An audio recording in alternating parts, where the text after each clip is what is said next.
the archives, case file number 001. Designation, the Singing Fog of Skye. Location, Isle of Skye, Scotland, UK. Date of principal incident, November 14th, 1978. Status, investigator. Missing presumed deceased. Case open. Archivist, case file number 1. The subject is the disappearance of Dr. Alistair Mackenzie, a folklorist and ethnomusicologist from the University of Edinburgh. Dr. Mackenzie vanished in the autumn of 1978 while conducting independent research on the Isle of Skye. The following audio logs were recovered from his rented cottage near the Trottenish Peninsula, found on a series of well-preserved reel-to-reel tapes. The local constabulary ruled his disappearance a misadventure, a walker lost to the notoriously treacherous Skye weather. We, at the archive, are not so certain. The tapes tell a different story. What you are about to hear are those tapes, presented in the order they were recorded. This is Alistair. Tape 1, October 25th, 1978.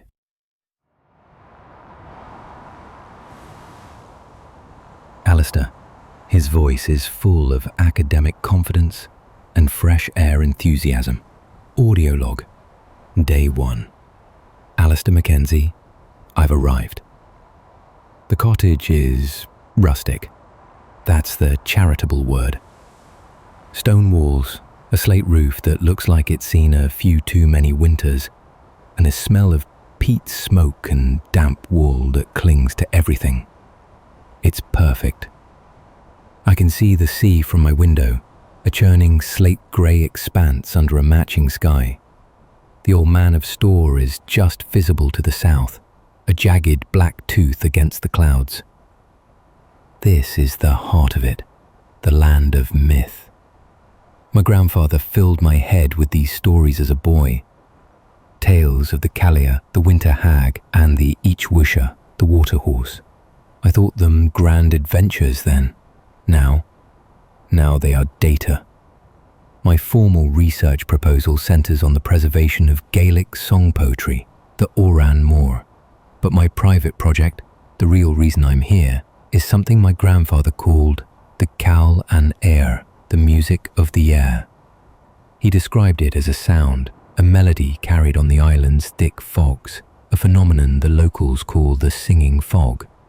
According to his rambling tales, it's a sound that isn't a sound, a music that isn't music. He claimed it could lure men off cliffs, drive dogs into a frenzy, and curdle milk in the churn.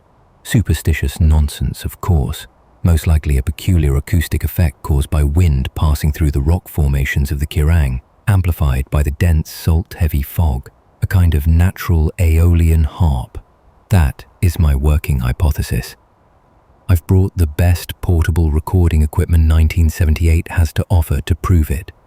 My goal is to capture this singing, analyze its acoustic properties, and demystify it once and for all. Time to unpack. Mackenzie, out.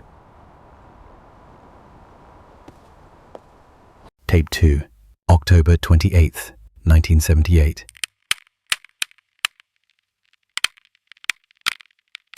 Alistair. I spend the last 2 days settling in and making preliminary excursions. The weather is, in a word, brutal. A constant penetrating dampness that seeps into your bones. The wind is a living thing, a constant pressure against the cottage walls. I made my first visit to the local pub in Portree yesterday evening. A proper island establishment, dark wood, low ceiling, and filled with old men in thick jumpers speaking a fluid mix of Gaelic and English. I tried to broach the subject of the Cawl an Air. It did not go well. The moment I mentioned the singing fog, a silence fell over the bar. It was sudden and absolute. Every eye turned to me, the foolish outsider from the city. The publican, a broad man named Ewan, wiped the bar with a slow, deliberate motion. "There are things best left alone, Doctor," he said, his voice low. "Some songs aren't meant for mortal ears." I tried to explain my scientific interest, my theories about wind and rock formations. They just stared at me with a kind of weary pity. One old man in the corner, nursing a whiskey, finally spoke. "It's no the wind, lad," he rasped, his voice thin as autumn smoke. "The wind is the devil's pipe, aye. But the fog has its own voice, and you don't want to hear it sing your name." They refused to say another word on the matter. I was met with shakes of the head and a swift change of subject to fishing quotas. It's a fascinating example of communal folklore reinforcing a localized superstition. The shared belief is so strong, it manifests as a social taboo. I must be more subtle in my approach. Tomorrow, I plan to hike up towards the Kiraing and set up my first parabolic microphone. The forecast predicts heavy fog. Perfect. Tape 3, October 29th, 1978. Field recording. You're silent for a long moment. Only the sound of the wind. It's disorienting. Every landmark has vanished. I can see why people will get lost here. Feels like the world has been erased. My equipment is set up. Parabolic dish pointed towards a series of rock spires the locals call the Needles. If there is an acoustic phenomenon, it should originate from there. So far, nothing. Just the wind. It's getting colder. I'll give it another hour. Another long pause. The wind seems to shift in tone, a low moan. Wait. He's quiet again. The listener can barely hear something underneath the wind. A faint, high-pitched, almost electronic hum. It's inconsistent. There it is, I think. It's very faint, on the very edge of hearing. It's not a song, it's more like feedback, a single fluctuating sine wave. It could be interference with the equipment, but it seems to be directional. It's coming from the direction of the Needles. I'm going to try and get a cleaner recording. This is it. This is the start. The sound of him adjusting a dial. The strange hum gets slightly louder for a second, then fades away completely. Gone. It's gone. The wind just shifted again and it's gone. Coincidence? Maybe. But I have it on tape. I have the proof. Tape 4, November 2nd, 1978. Alistair, I've spent the last 3 days analyzing the recording from the Kiraing. The sound I captured is anomalous. On the spectrograph, it's a clean tone, around 4,000 hertz. But it wavers in a way that isn't consistent with wind acoustics. It almost looks organic, modulated. I've been cross-referencing with local historical records at the Portree Library. The archivist, a kind but nervous woman named Isla, helped me find some fascinating entries. Parish records from the 1850s speak of a wailing mist that was blamed for leading a shepherd and his entire flock off the cliffs of Kilt Rock. Another entry, a ship's log from 1789, describes the crew hearing a siren-like lament from the shore during a thick fog, a sound so unnerving they cut their anchor and fled back to open sea, nearly foundering on the rocks. The descriptions are always the same, a thick, unnatural fog and a sound that is described not just as a wail or a moan, but as a structured, melodic lament. A song. What I recorded wasn't a song. It was a single, sterile note, but it was there. The locals are becoming more distant. My landlady, Elspeth, a woman who was quite chatty when I arrived, now barely meets my eye.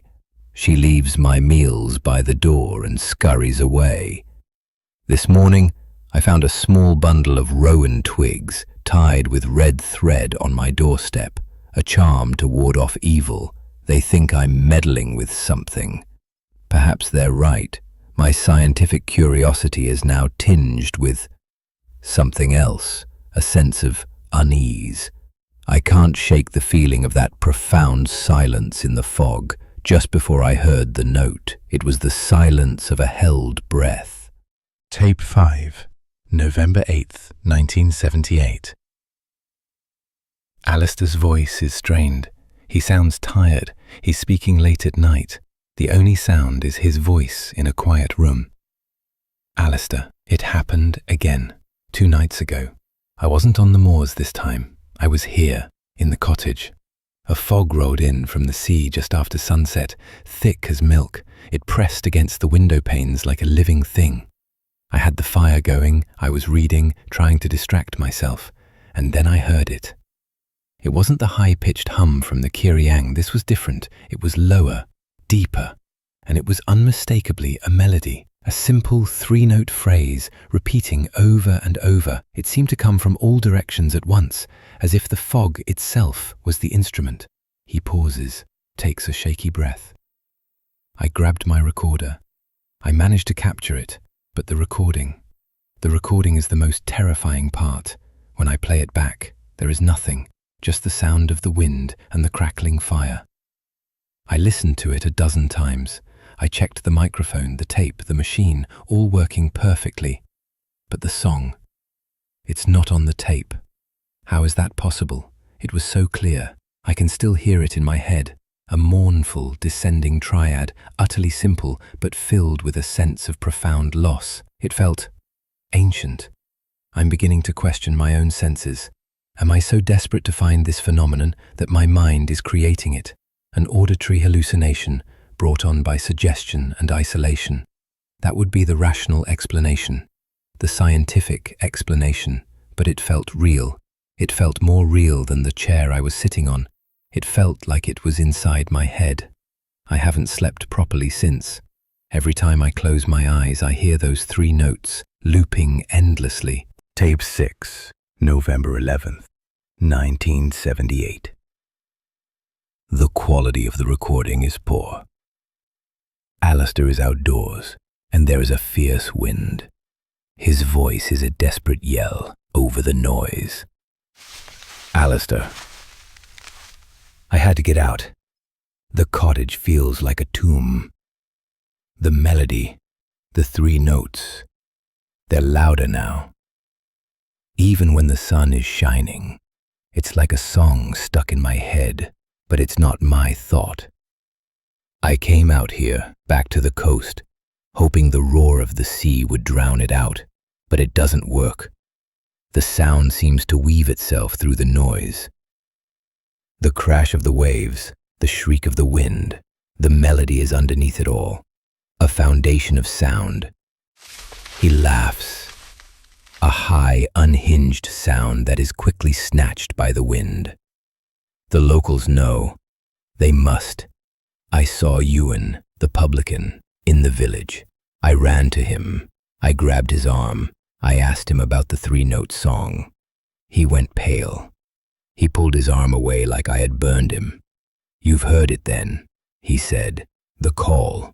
It's tasting ye, lad, getting the measure of ye. He made a sign against evil and practically ran from me. Tasting me? What does that mean? This isn't folklore. This isn't an acoustic anomaly. This is something else, something sentient. It's aware of me. It knows I'm listening, and it's changing its song for me. It's learning, or it's teaching me. I need to get a proper recording. I need to prove I'm not insane. The forecast is for the thickest sea fog in a decade. It's due in 3 days. November 14th. I'll be ready. I will record it, or it will take me. I think that's the choice I have. Tape 7. November 14th, 1978. This is the final tape. It begins in the cottage. Alistair's voice is unnervingly calm, almost serene. All the panic is gone, replaced by a strange resignation. Alistair, audio log. November 14th. The fog came as predicted. The island has disappeared. There is only the cottage floating in a sea of white. I can no longer distinguish the 3-note melody from my own thoughts. It is a part of me now. It has a name. I don't know how I know this, but I do. It is the lament. It is the song of all the things that have been lost to the sea and the stone. It is the memory of the island itself. My scientific equipment seems so laughably inadequate now, like trying to measure a ghost with a ruler. But I will make one last attempt, one final field recording. I'm not going to the Karong. The lament isn't in the rocks. It's in the mist. I'm going to the cliffs at Neast Point, to the very edge of the world. I feel strangely peaceful. The fear is gone. There is only curiosity. I have to see the singer. I have to know what a voice without a body looks like. This is not science. This is a pilgrimage. The sound of the cottage door opening. A wave of thick, silent air seems to flood the recording. His footsteps are now outside, on wet grass. They are slow and steady. The fog is cold. It doesn't move. It just is. It muffles everything. He walks for several minutes. The only sound is his footsteps and his calm breathing. Then, a new sound begins. It is the melody. But it's no longer just 3 notes. It's a complex, polyphonic dirge. It's beautiful and horrifying at the same time. It sounds like a choir of voices, but they are not human. The sound is clear on the tape this time. It is all around. It's beautiful. Can you hear it? It's finally letting me record it. It's all around me. I can see shapes in the fog, pale, shifting. They have no faces. His calm breaks. A tremor of fear enters his voice. They're beckoning. They're holding out their hands. They are the choir. Oh God, it's not the fog that sings. The fog is just the hall. They are the music. Ewan was wrong. It doesn't want to sing my name. It wants me to join the song. It wants my voice. His breathing becomes ragged with terror. The music swells, becoming impossibly loud, discordant and predatory. No, stay back. My voice is my own. A loud crash as if the recording equipment has been dropped. Alistair screams, a raw, terrified sound. His scream is abruptly cut off, but not by silence. It is digitally and unnaturally woven into the singing fog's melody, becoming another note in the horrifying lament. The unholy choir continues for another 10 seconds, now with a new, familiar voice in its midst. Then there is a final sharp click as the tape runs out. Silence.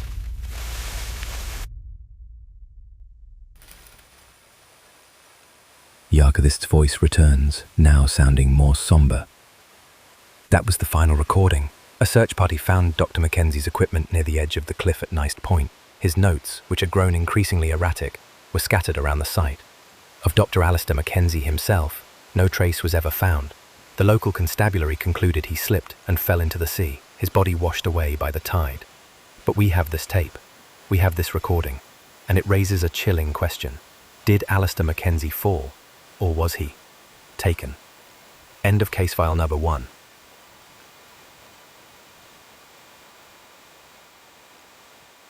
Thanks for watching to the end. We've got plenty more exciting videos coming your way, so make sure to subscribe so you don't miss out.